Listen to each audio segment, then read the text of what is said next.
Warning. Our YouTube channel and its videos may contain scenes, language, and content that may not be appropriate for all audiences. These videos include surveillance footage, undercover pursuit of suspects, actual police and rescue operations, and fearless confrontations. If you do not approve of the content, please do not watch our videos. If you wish to continue, we strongly advise that you proceed with caution. Viewers' discretion is advised.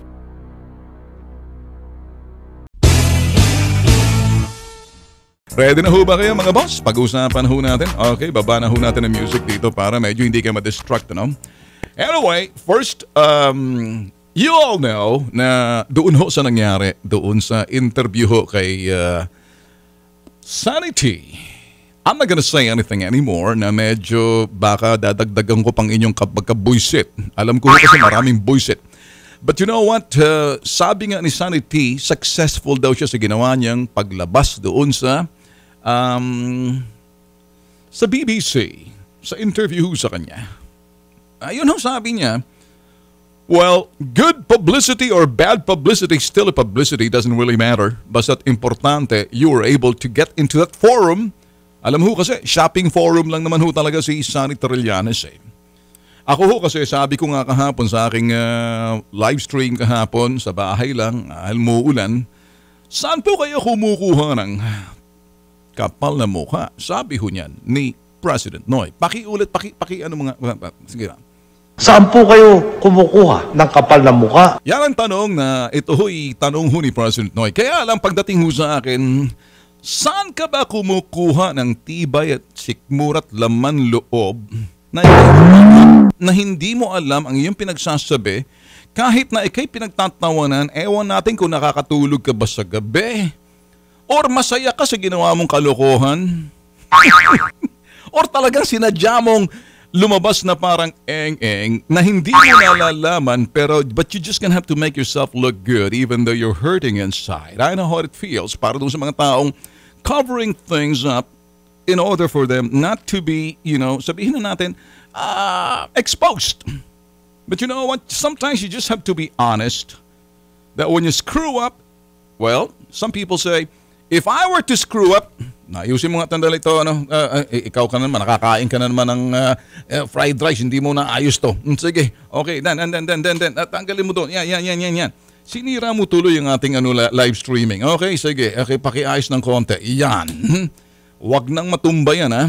Kasi pag natumba yan, naku, mayayari ka sa akin. Kasi maraming magagalit dito. O medyo madilim ng konti. Ano bang nangyari dito? Pakiayos mo nga sandali. Sige, meron akong bubwit sa... Yeah, adjust mo ng konti. Adjust mo. Adjust. Para maputla tayo rito eh. Ano bang nangyari dito? Okay, sige. Kung kayo ho'y nanonood ho sa akin, I'm doing this na sabay ho yung ating live streaming ho using my iPad. At nakikita nyo naman, ito kung sa TV kayo. Ito ho, yung nakikita nyo yung camera ko ho yan. And then, yan ho nakikita nyo ngayon, ay camera ho ng Action TV. Alright. So, tanong, isa pa, ayoko nang matumba to, Cyril. So, yung point ho natin mga boss ay ganare. Tinanong ho siya. Ang tanong ho sa kanya, are you a liberal? No, I'm a nationalista. Patay kang bata ka. Anak ng tipaklong. Nationalista Party of the Philippines. Can you kick this guy out and let him shut up? Ang laking kahiyan yan eh. Sino ba sa nationalista? Cynthia Villar, the Villar family. Oh, sino pa dyan? Amy Marcos, Bongbong Marcos, Fariñas, and the rest of you, sipain nyo na to. Nahiya kayo, ginamit yung pangalan ng inyong partido na wala naman kayo kinalaman sa kanyang mga pinagagawang kalokohan, kabobohan, katangahan, na humarap sa buong mundo. Hindi lang pinahiya yung ating bansa, bagkos yung larangan ng politika na baboy. Yan ang nagiging problema sa bansa natin kapag ang partido natin parang mga putok sa buhong, hindi mo malaman. Ito na nga ho, unlike sa ibang bansa, 2 partido lang ang nagbabangayan, 2 partido na yan. Either yung plataforma ng isang partido, laban ng isang partido, pagandahan ng plataforma, doon pinipili ng taong bayan. kung anong nararapat, kung sino ang dapat nakaupo base doon sa lakas ng partido at nagtutulungan sa mababang kapulungan at matas na kapulungan, kung sino nakaupo yung ehekutibo, dinadala ng kanyang partido. Ang siste, etong si Trillanes, I cannot understand na para bang pahiyain ang sobrang kapal na mukha na sasabihin niya, nationalista party ako. Kayo nasa nationalista party. Come on, listen up. Would you allow this guy to just simply, bastardize your party? Do you allow this guy? Would you please make a statement sabihin, wala kaming kinalaman sa putok sa buhong yan. Pinadala ang pangalan naming nationalista ng kumag na si Trillanes niyan, pero ang kanyang ugaling liberal, dilaw. Yan bang tinuro sa'yo? Kaya kung ang tanong sa iyo dapat, saan ka ba kumuha ng tibay na sikmura at laman loob? Ginamit mo yung pangalan ng ibang partido, nationalista, pero ang kalokohan, kabobohan mo, kabobohan ng dilaw, kalokohan ng dilaw. O nahihiya kayo mga dilaw, sabihin mga dilawan kayo. So, kahit na paano nagtira ka pa ng konting mukha na iniwan mo, kaya lang, pinahiya mo ngayon ang nationalista. Give me a break, man! Come on, kayo sa Nationalista Party, would you allow this guy to say it worldwide na parang Nationalista Party ng Pilipinas, sangkaterbang mga eng-eng? Hindi niya inaamin na siya'y, kumbaga, pangalan lang, nationalista. Kaya ako'y conscious dito. I'm just curious and I'm consciously aware of what I'm saying. Kayong nasa Nationalista Party, sangayon ba kayo sa mga sinasabi nitong si Trillanes? Yan ba ang prinsipyo? Yan bang advokasya? Yan bang inyong sinasabing platapormang kagunggungan? Yung mga nationalista, naka-align kay President Digong. Yung mga liberal ang mga tumitira, tandaan niyo yan. Senator Drilon, Laila de Lima, sino pang mga Liberal Party, Bam Aquino? Ayan, Risa Hontiveros. Sino pa? VP. Lugaw. Come on, ginawa kayong arroz caldo, mga parang akala mo, mga panis na arroz caldong, mga putok sa buhong archampurado. Ganyan ang utak nitong si Sundalong Kanin. Binabash ko pa? Hindi. Listen carefully. Tingnan niyo uli. Tinanong siya, are you a liberal? No, I'm a nationalist party. Kawawa naman kayong mga nationalista. Ganun na lang ba kayo kung lapastanganin, bastusin, babuyin ang prinsipyo ng partido? Did you allow him to speak and carry your party? Meron bang lisensyang dalhin itong si Trillanes para ipahiya, lokohin, bastusin ang inyong partido? Do you allow this guy? Sound off! Come on, give me a soundbite. Come on, speak up. Siguro panahon na para sabihin ninyo, Post Mariosep, marami nagtatanong. Isa ako kasi nagtatanong. Si Rigoberto Tiglao is asking that, come on, kick him out. Hindi lang kick him out. Ibalyan nyo na, tapon nyo na sa basura yan kasi pinahiya kayo. Meron ba siyang authority para dalhin ang inyong partido? Ganyan ba ang prinsipyo ng inyong partido? Kumukontra sa gobyerno, samantala si Cynthia Villar at yung Bongbong Marcos, Amy Marcos, si Fariñas, although nagbabangayan nitong mga Marcos sa larangan ng politika, kaya siguro pinagsamantalahan kayo nitong si Trillanes. Kaya kayo sa Nationalista Party, get your act together. Don't allow this Sundalong Kanin na gamitin kayo. Yeah, until such time ikaw, Congressman Fariñas and Amy Marcos, isang partido lang kayo. Cynthia Villar, do you allow this? And Mari Villar and the rest of the other Bongbong, maybe you can sit down and say, wait a minute. Hindi po pwede yan. Ang Nationalista Party, you're aligned with the current administration. But this guy, the beathead guy called Senator Trillanes, just use your name worldwide para pakita kung anong, you know what, it's okay. Totoo nga siguro for convenience. He decided to use your party Pero yung spirit to the letter and the principle na kanyang pinaniniwalaan to the letter and the spirit of the party itself, wala sa kanya. Analyze this. Come on, let's talk about this.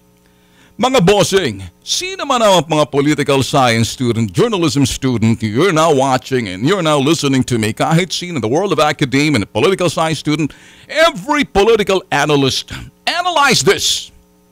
Here's a guy named Antonio Trillanes, dinala ang pangalan ng Nationalista Party, bastarduhin, lapastanganin, ipaalam sa buong mundo na siya'y Nationalista Party. May pahintulot ba yan sa inyo, Cynthia Villar, Manny Villar, Rodolfo Pariñas, and Amy Marcos, Bongbong Marcos, with due respect?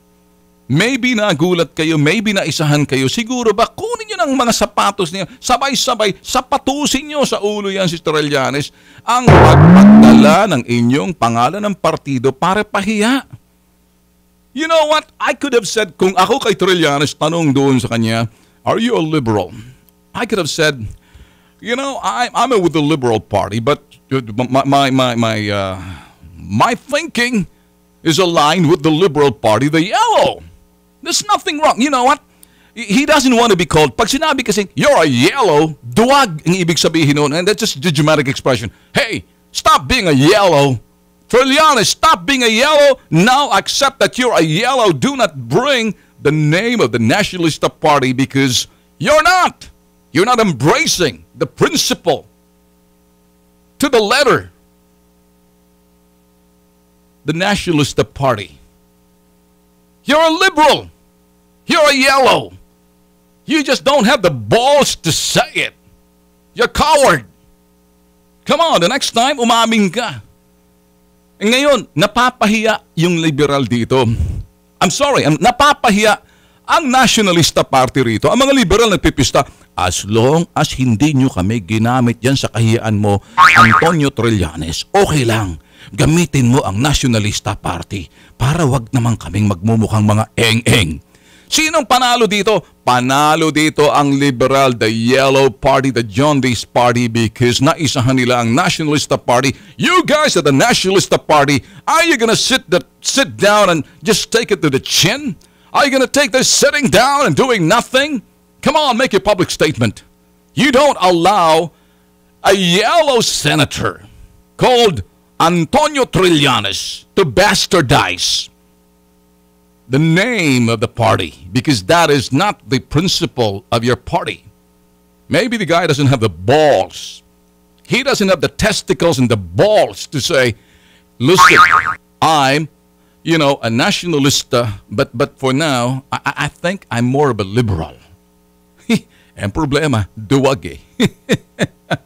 Ay nako. Naririnig nyo ba? Kayo mga boss, ito yung problema sa ating bansa. No? Eto, pakinggan nyo.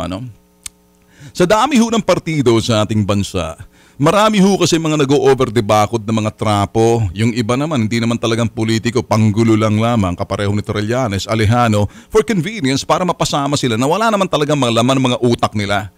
Naintindihan nyo ba mga boss? Nag-iinsulto ba ako? Hindi. Sa ibang bansa kasi dalawang partido lang nagbabangayan dyan, dalawang partido sa kanilang mga plataforma at kanilang mga programa kung anong ilalatag sa taong bayan, yan ho sila magkatunggali ho sila pagdating ho para kung anong partido ang mas magandang magdadala sa bansa. Sa bansa ho kasi natin kaya nagkakagana although epekto lang ng problema itong si Trillanes pero napagsamantalahan niya at nagamit niya sa kanyang katalinuhan ba o kabobohan or sabi ko nga kayo, the style of being a stupid makes a difference.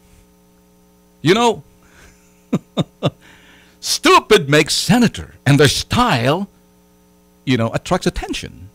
Is that what you are? Senator Trillanes, I'm sorry, I'm not bashing you here, but listen carefully. So doon ho sa mga sinasabi ho natin dito,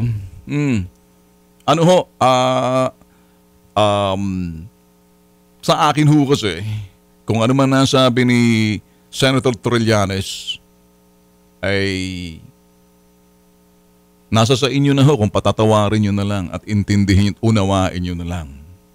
May mga tao kung minsan bugso ng damdamin kung anong lumalabas sa kanilang utak at bugso ng kanilang damdamin, hindi na iniisip yung kahinatnan, hindi iniisip yung kanilang mga pinagsasabi na may kahihinatnan.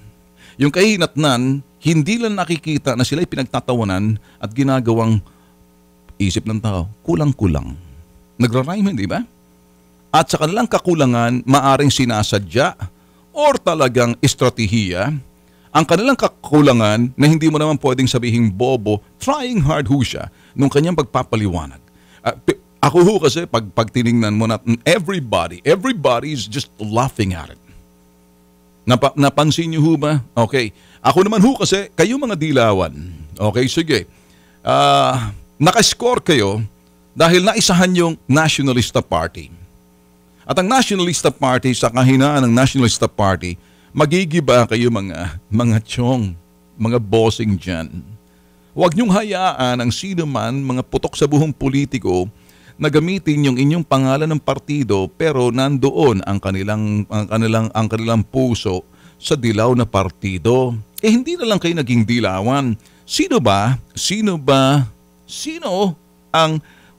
ang presidenteng nagbigay ng konsiderasyon?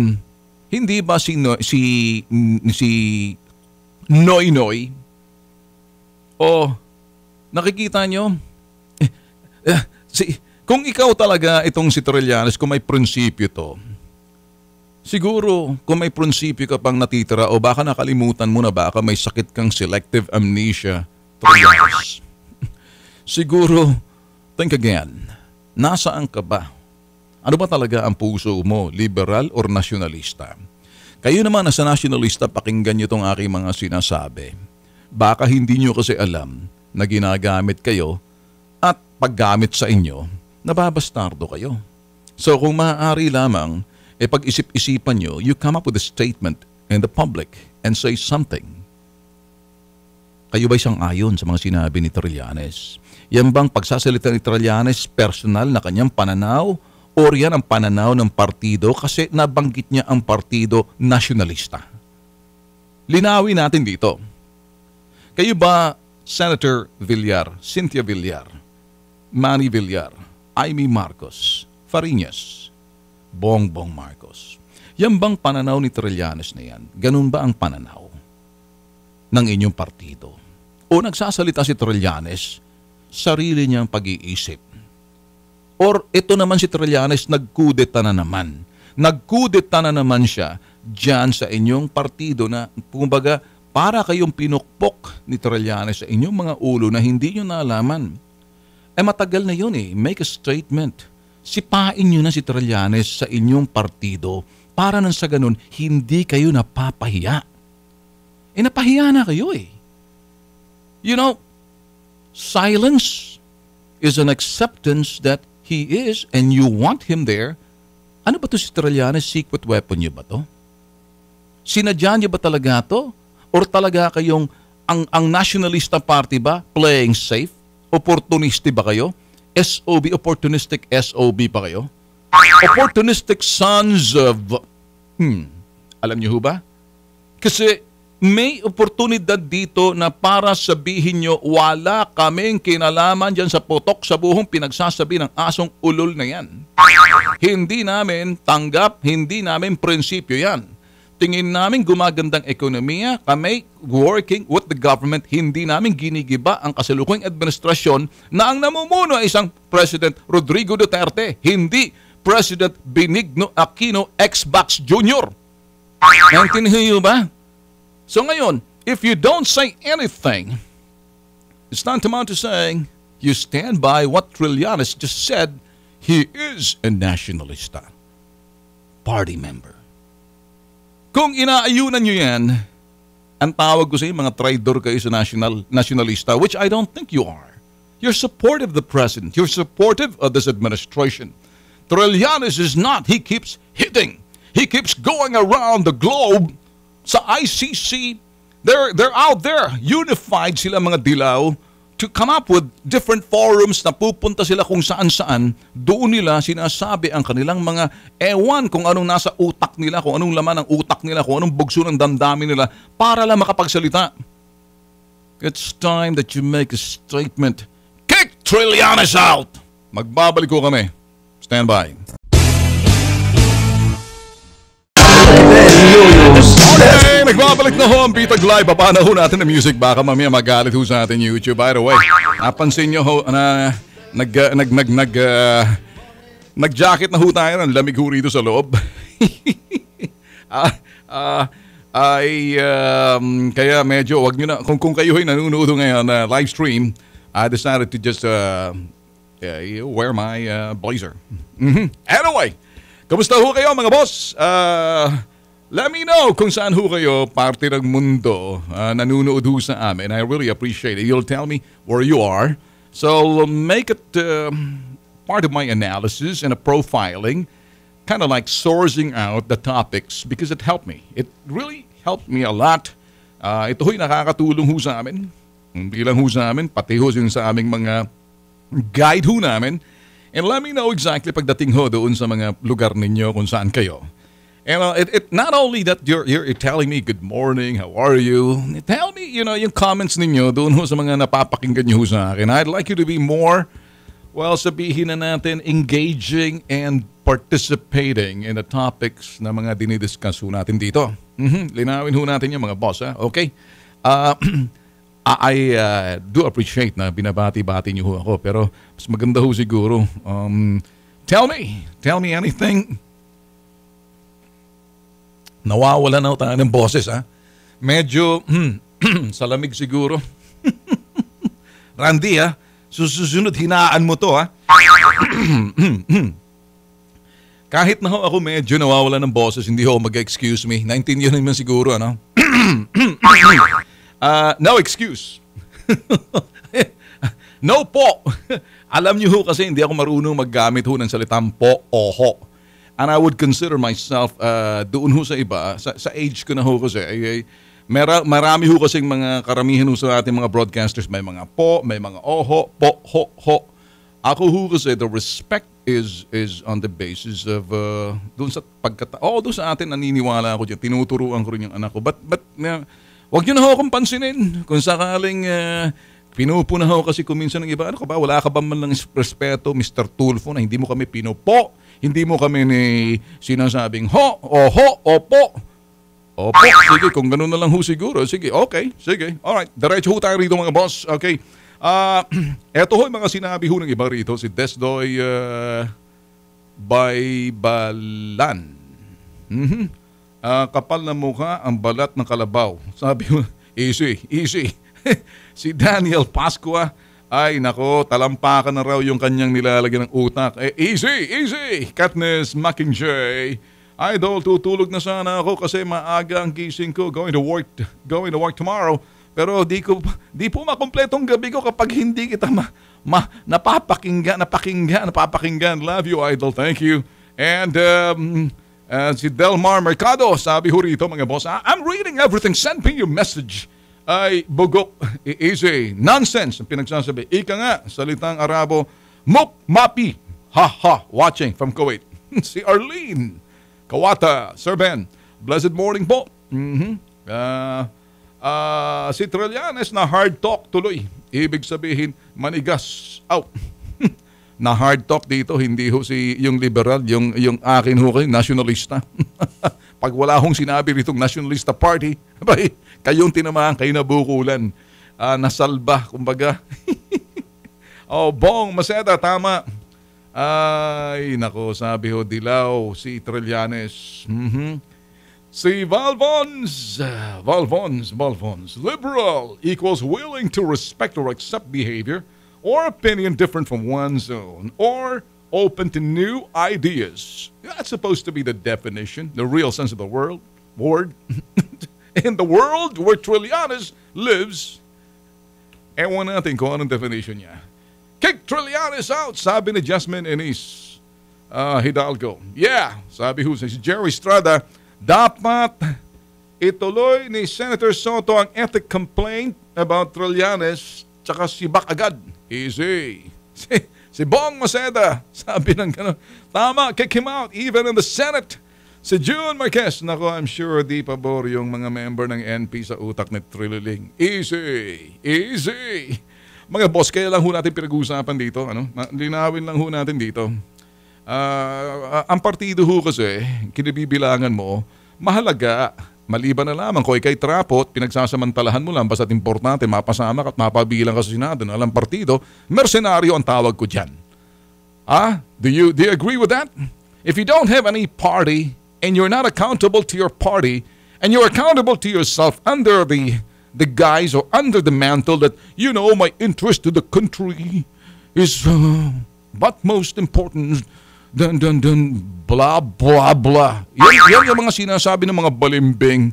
Kaya ako naniniwala ako ayusin na natin yung party system sa Pilipinas kasi pag ang isang politiko alang partido, wala ho siyang pananagutan. Wala ho siyang pananagutan sa partido. Ang partido kasi may mga plataforma, may mga ipinaglalaban, may mga isinusulong. Ang bawat miyembro ng partido sama-sama saka talagang dito sa parting to para makita ho ng tao. Para nang sa ganon ay mapuno ng mga miyembro yung kongreso ng kalang partido nang sa ganon kung sino man nakaupo na presidente, yun din yung prinsipyo ng partido ang isinusulong. Pag wala, kanya-kanya. Ayan, nakita niyo si Trillanes, kanya-kanya kung ano pinagagawa. Ay, naku, Mariosep, mga boss.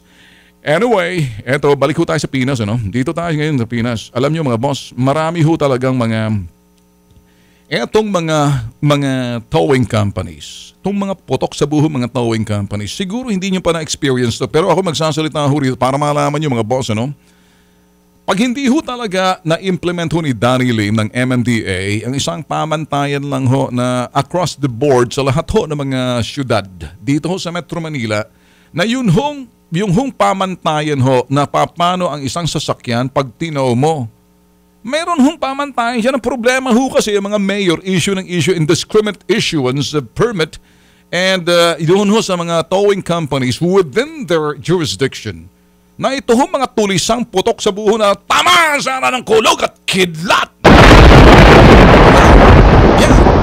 Itong mga towing company na to na kung minsan nananakit ho sila mga tulisan. Hindi ho ba may rule ho dyan na talagang hindi mo na ma-move yung sasakyan mo at pinagbigyan mo siya na siya, o sige, alisin mo yan, nakakabalandra ka, pag hindi mo na alis yung sasakyan mo na yan, ito-tow ka namin. Hindi na ho ganyan Nagmamadali na ho itong mga putok sa buhong mga tulisan na kahit sinong sasakyan, kapag kaya nila, ginagawa ho nila. Nakapareho nung lumapit ho sa amin sa Kilos Pronto ng Biyernes, mga boss. Abay, binato ba naman ng martilyo? Kinuha pa yung kita ng pobreng biktimang driver at pahinante. Itinakbo pati yung kita at saka yung cellphone. Napakagago talaga nitong putok sa buho na to. Itong towing company na sa Maynila. Kayo sa Maynila, makinig kayo. Pero dito, importante, dapat malaman ni MMDA Chairman si Danny Lim na hindi na po pwede to. Dapat ipatawag to sa harap mismo, pinagsasampal, sinasapat-sapatos na lang Marami ho kasi, ako naman kasi, may mga iba dyan na dapat talagang tinotow overnight na hindi ho inaalis. Talagang wala ho talagang kadala-dala. Pero yung iba naman, sandali lang. Nakalingat ka lang ng konti, bumaba ka lang sandali. Tulisan, pagkatapos ihahatakin, pagkatapos pag hinatak mo't medyo question ka, abay magkakasakitan kayo. Kanunong nangyayari doon sa Kilos Pronto. Gusto ko talaga makita itong putok sa buhong mga towing company kung sino man itong mga hinayupak na may-ari na to. Dapat dito pinagtatadyakan sa lalamunan Alam niyo ho ba, noong 2006, meron ho mga towing companies dyan sa Quezon City. Surveillance ho namin sila. Do not force yung bitag na isagawang surveillance. Sundan kayo sa estilo ninyo. Pagkatapos pag ginagawa ninyo, titingnan namin na talagang susundan kayo. 3 motorsiklo, kumbaga halin-hina na sinusundan kayo, pinipitikan kayo para makita yung mali ninyo sa lansangan. At pag tinawing ninyo yan na mali kayo, tatadyakan namin kayo. Tagaan nyo sa bato. Tapos sasabihin nyo, hanggang salita ko lang ng Ben Tulfo. Really now? You don't know Meron pa nga isa, oy Mr. Tulfo, sparring tayo. Lul! Do you understand that? I'm not trying to spar. Spar is only for martial art within the gym. I'm trying to fight without rules. Yun ang ibig sabihin yan. Kaya ang street fight May mga Jeet Kune Do killer move na hindi ho ginagamit yung mga mga malinis kasi may mga tournament dyan. Pag may tournament ka, yung mga sparring, okay lang yan. But there's no substitute doon sa actual fight. Yun hong aking nalalaman sa aming street fight na natutunan ko sa Antioch, California. Doon ho yung mga Pilipino nagsanib-sanib para sa ho kami to come up with a different style. Kasi nung araw ho, allowed ho yung street fight warehouse. Alam niyo ho ba? May mga warehouse, ito ho yung sa mga warehouse na to, ito ho yung mga laro na kumbaga sinasara ho eh. Although may mga medics sa loob, pero may mga ambulansyang naka-standby. Yun ho ang aking natutunan. Ngayon, yung mga ring yan, okay lang yan kasi importante para huwag kayo magkasakitan. Pero sa totoong labanan, hindi mo na kailangan ng rules. You go for everything that you can easily maim or I'll say a lot of things na hindi nyo magugustuhan. Never mind. Para hindi nyo parang sayo, napaka-violent naman ni Ben Tulfo. You know, in this world, you never know. Pag ikay naharap sa isang bagay na hindi mo inaasahan, then your face right on. What are you gonna do? Hindi ho ba? So, martial artist, trained martial artist, not just a martial artist, the person who really is a street fighter, iba ho yung rules nila eh. Hindi ho gumagamit ng rules. Pabilisan na ho yan. Yung mga mata mo na yan, wala yan. Adam's apple mo na yan, wala yan. Yung mga punit yung mga kilay mo na yan, punit yung mga ilong mo na yan. Pag nakita mo yung rolling fist ng iyong rolling fist galing doon sa knuckles ho eh. There are those na kung minsan fighting parang thinking na para kang may arnish ka. Pero pag yung pag tama-tamaan ka, iba. So, para doon sa iba, anyway, thank you doon sa inyong mga alok sa akin. But let me tell you this.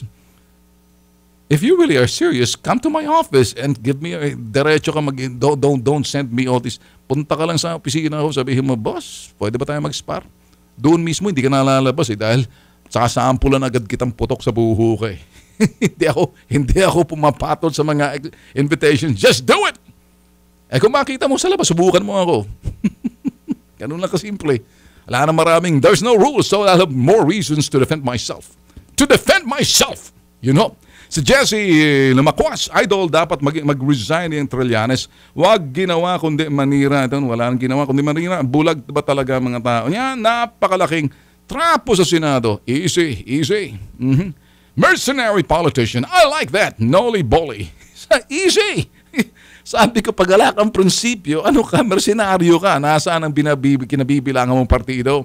Insultang personal kay Trillanes nakakay sa buong media. Bakit sa media? Sa kanyang partido. Ang media taga-sabi lang. Ang media pinaalam lang sa buong mundo. We don't take it as an insult. Mm-hmm. Wala kaming karapatan para ma-insulto ang media kasi ang media is the fourth estate. Legislative, judiciary, executive, and the fourth estate, the media. Mm-hmm. Kick the dog out! Sabi ho. Okay, who let the dogs out? Music! Wala, kaya ba? Wala, nag-aantay pa siya. Sample Who let the dogs out? Who let the dogs out? Alright, that's it. I don't know kung sino nagpakawala dyan sa aso ng kapitbahay ba ninyo o sa nasyonalista ba yan o liberal, hindi natin malaman. Ang nakakaalam dyan mismo, sagot ni Sunny Trillanes. One more time! Hit it! Who let the dogs out? Okay, the real Alexa. Kung si Trillanes nasa Clash of Clan, kick out agad dyan kasi alang utak umatak. Easy. Unfiltered yung mga binabasa ho natin galing ho sa social media to and then we're just simply trying to broadcast. Mga bugso ng damda. Wala naman hong pagmumurali. Sobrang nakaka-beast mode si Trillanes niyan. He destroyed our president and the country. Well, what can I say? Si Marlo Ararohay, okay, sabi, God bless you, the Philippines Republic. Again, watching from Arctic North America. Si Dominic Rodriguez, private towing companies, licensed carnappers. Si Lucy de la Cruz, watching from Hong Kong. Idol Hard Talk pala. Palang yan. Paano na kung ICC kick him out of Nationalista Party? Si Ruben Llamas. Good morning, Sir Ben. Mabuhay po kayo here from Riyadh, Saudi Arabia. Yun ho mga nanonood ho sa atin. And Thank you for watching us mga bossing, All right, ako hoy, let me ito ho'y pahabol lang ho sa inyo, Kung kayo ho'y suki ho talaga ng Bitag Live, let me just tell you, official Facebook page ho talaga ng Bitag Media Unlimited Incorporated is Bitag Media Facebook page. Naglalaman ho yan ng lahat ho na palabas na ho namin, kabilang ho tong Bitag Live. Kilos Pronto, Bitag New Generation, US Cops Crime Desk, and many more na palabas ho namin ang mga segments produced for television. Content provider ho kami for the network PTV. And we can also be a content provider for any network na who'd, work with us doon ho sa mga pinapalabas ho namin. Pinoproduce ho namin. So, try checking out ang website ho namin, official website ho ng Bitag Media Unlimited Incorporated or BMUI is the bitagmedia.com. Diyan ho, laman ho lahat. Ben Tulfo Unfiltered. Andyan ho yung T3 Classic. Nandyan ho yung Kilos Pronto. Nandyan ho yung Bitag Live. Nandyan ho yung Bitag New Generation. So marami pa ho eh. And sige boss, kaya sinasabi lang, inviting you and the friends and please tumutok lang ho kayo sa amin. And yun ang aming website, bitagmedia.com.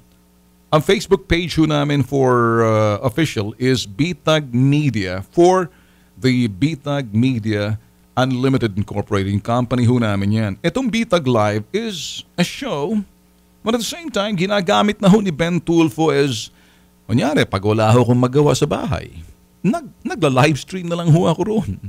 Hindi ho makalabas kahapon dahil umuulan, so it's still posted sa ating Facebook page ng Bitag Live. So, keep watching mga boss. Mamayang alas 5 hanggang alas 6 ng hapon, yung Kilos Pronto. Yan hong sumbungan ng bayan sa prime time. Mamaya ho yan. Lahat ho ng mga sumbong sa probinsya, hindi lang ho yung mga OFW. Nakikita nyo na ho, Sus Mario Joseph, saan ho kayo nakikita na ay KTV bar, pinapasok ho yung 15 years old na babae kasama ho mga barkada, umuwi ho siya, nagsuka, at naalaman ho, dala pa sa ospital ng magulang. Kaya kayo mga magulang, bantayan nyo yung mga anak, Panganagutan natin talaga, na tinitingnan natin, mga anak natin, di pagalag, di lumalabas ng gabi. Nalason ho eh. Nakita ho sa death certificate na talagang ingestion of corrosive substance. Sabi naman ho itong mga pulis na putok sa buho sa San Jose del Monte, Bulacan sa women's desk. Kailangan para i-autopsya, kundi ba naman kayo mga ulol? Paano yung mga buwang ba kayo? Ayan na nga sa hospital, And nakita pati yung pinagsukahan, pasintabi lang ho, ng bata, nakikita mo talagang parang may asido. Ano nangyari? Ito ho yung KTV na itong pinapasok ho, itong Hunger Camp KTV Bar. Sus Mariosep. Nag-away-away siguro sila, kaya kainggitan, mga bata hindi ho alam ginagawa, mga kabataan ho yan. May ingat ho tayo dyan, ha? So yan lang ho. Ito naman, ay kayong mga politikong mga putok sa buho, lalo-lalo na itong sundalo ho na ginawa nilang security para magbantay, magpastol ng kalabaw sa Bohol. Ay naku, kayong sa AFP, sabi ng isang pobreng, panoorin nyo ho sa website ho namin.